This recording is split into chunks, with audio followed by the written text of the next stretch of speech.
Hello. आज आमच्याकडे हळदी कुंकू आहे बरं का. सो त्याच्यासाठी लागणारं साहित्य बाबा घेऊन आले आहेत. सामान काय काय लागणार सांगितलेलं आणि सावीचं बोरन्हाणही करायचं होतं. सो थोडंफार डेकोरेशन करूया म्हणून पतंग वगैरे आणि त्याला लागणारं साहित्य डबल टेप किंवा काही गजराही आणलेला, चिरमुरे आणलेले, बोरं, वाटाण्याच्या शेंगा आणि बरंच काही जे आम्हाला सामान लागणार होतं. आणि हळदी कुंकू होतं सो थोडंफार खाऊ वगैरे पण लागणार होता. सो काय काय सांगितलेलं लिस्टमध्ये ते घेऊन आलेले. छान वाटले पतंग आणि हा कचरा वाव मला खूप आवडला. देन चालू केली कामं पटापटा.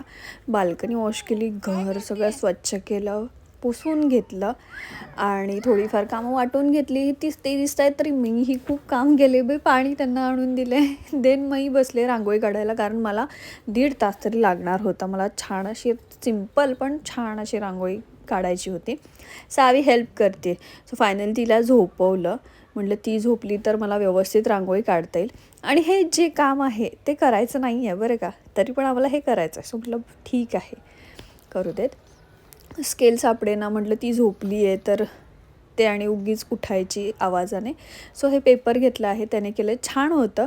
फूक मारायची फक्त, व्यवस्थित क्लिअर लाईन होते आणि त्याने पुढचं सगळे डिटेल्स नेक्स्ट पार्टमध्ये. तोपर्यंत रांगोळी कशी वाटली नक्की सांगा. बाय.